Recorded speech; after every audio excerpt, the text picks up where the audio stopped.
ചെയ്യുന്നതൊക്കെയാണ്. പിന്നെ നമ്മുടെ മനസ്സിലിരിക്കുന്നത്, നമ്മുടെ ജീവൻ നമ്മുടെ ഉള്ളിലിരിക്കുന്നത്, ആ ജീവൻ നമ്മളെ വിട്ടുപോകുന്നു, ആ ജീവൻ ഈശ്വരാംശമാണ് എന്നൊക്കെ ഇപ്പൊ പറഞ്ഞു. ഞാനും പറഞ്ഞു, വാസ്തവം തന്നെയാണ്, അതിന്റെ അംശവും തന്നെയാണ്. അതിന് യാതൊരു ആര് പറഞ്ഞാലും സമ്മതിക്കാൻ പറ്റില്ല, സമ്മതിച്ചിട്ട് കാര്യമില്ല.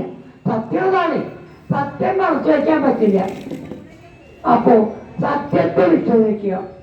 സത്യം എന്ന് പറയുന്നത് ഭഗവാൻ സത്യസ്വരൂപനാണ്, സത്യമാണ് ദൈവം എന്ന് ഉറപ്പിച്ച് പറയാം. ഭഗവാൻ രൂപമുണ്ടോ എന്ന് ചോദിച്ചാൽ ഇല്ലാന്ന് പറയാൻ പറ്റുമോ? ദേവിക്ക് ഇവിടെ രൂപല്ലേ? അതുണ്ട്. രൂപം, വിഗ്രഹം, അത് വിശേഷേണ ഗ്രഹിക്കുന്നതാണ്.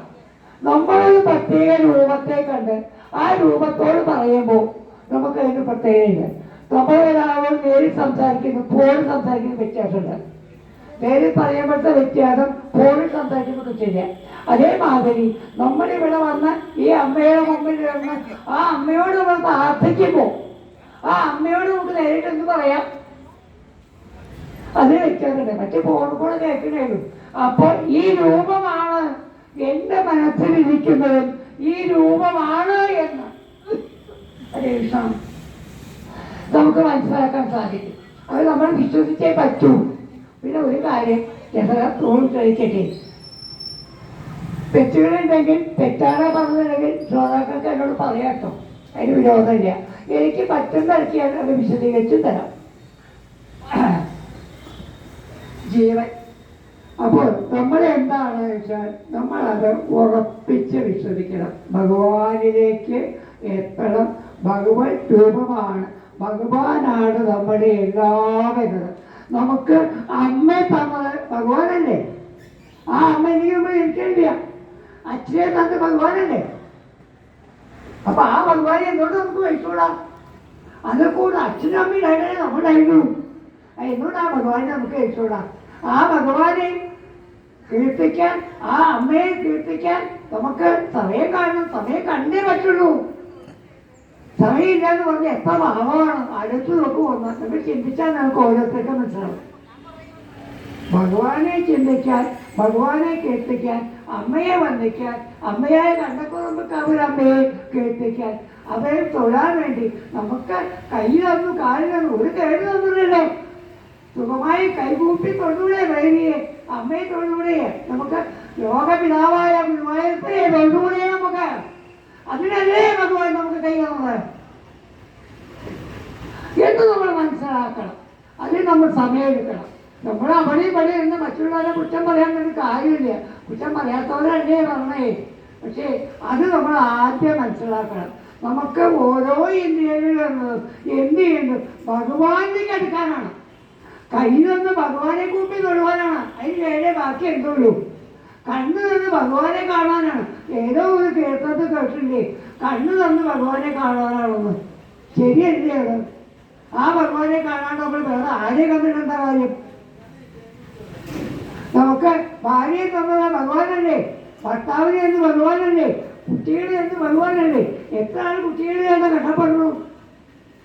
അത് എന്തൊക്കെ ആ ഭഗവാനെ, ആ അമ്മയെ കീർത്തിക്കാൻ, ആ സങ്കീർത്തനം നടത്തുന്ന സമയത്ത് അവിടെ ഇരുന്ന് 10 മിനിറ്റെങ്കിലും കേൾക്കാൻ ആർക്കും സമയമില്ലാന്ന് പറയുന്നത് എത്ര പാപമാണെന്ന് കൂടി നമ്മൾ ആലോചിച്ച് നോക്കാം. ശരിയല്ലേ? നിങ്ങൾക്ക് പറയാം. അപ്പൊ ഭഗവാനെ കാണാൻ നമ്മൾ സമയം കാണണം. അത് യാതൊരു സംശയവുമില്ല. ഊരയിക്കാനും സമയം കാണണം. ഊരയിച്ചാലേ ഭഗവാനെ കെട്ടിക്കാൻ നമുക്ക് എത്തിക്കണോ? ഒക്കെ ശരി തന്നെയാണ്, സംശയമൊന്നുമില്ലേ? അത് നമ്മൾ സമയം കാണാം. പക്ഷേ ആ സമയം കുറച്ച് വൈകിയാലും അല്ലെങ്കിൽ ആ സമയം കഴിഞ്ഞു വന്നിരിക്കാൻ സാധിച്ചാലും ഭഗവാനെ കെട്ടിക്കാൻ മറക്കണ്ട എന്ന്. അങ്ങനെ നമ്മൾ ആ ഭാഗത്ത് കൂടെ എത്തിച്ചേരാം. അതേപോലെ ഗുരുവായൂരപ്പ അനുഗ്രഹിക്കണം എല്ലാവരെയും, മക്കളെല്ലാം എല്ലാവരെയും മക്കളെല്ലാം എല്ലാവർക്കും ഭക്തി വളരെ അനുഗ്രഹം കൊടുക്കലേ ഗുരുവായൂരപ്പ. ഒരു കീർത്തനം കൂടി വായിക്കാൻ തുടങ്ങണം. ഗുരുവായൂരപ്പ ഒന്നുകൂടി ഓർമ്മിപ്പിക്കട്ടെ. ഞാൻ തന്നെയാണ് ഇതിൻ്റെ രചയിതാവ്. കോടക്കാവർണ്ണന്റെ കോമളരൂപത്തെ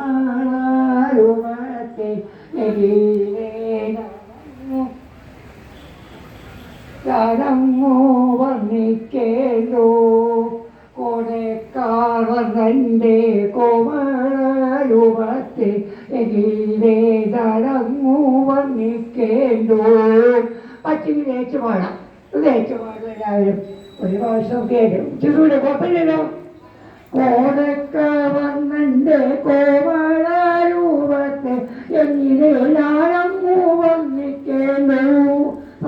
കോടക്കാളന്റെ കോമരൂപത്തെ എങ്ങനെ നാരങ്ങു വർണ്ണിക്കേണ്ടു, എങ്ങനെ നാരങ്ങു വർണ്ണിക്കേണ്ടു, എങ്ങനെ നാരങ്ങു വർണ്ണിക്കേണ്ടു.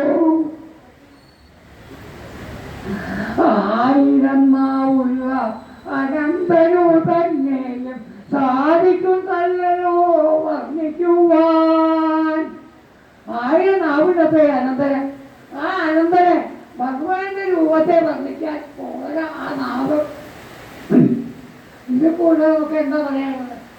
ആയിരം നാവോടുകൂടി വർണ്ണിക്കാൻ പറ്റുന്നില്ല എന്ന് പറഞ്ഞാൽ ഒരു നാവുകൾ നമ്മൾ ഒന്നും ചെയ്യുന്നില്ല.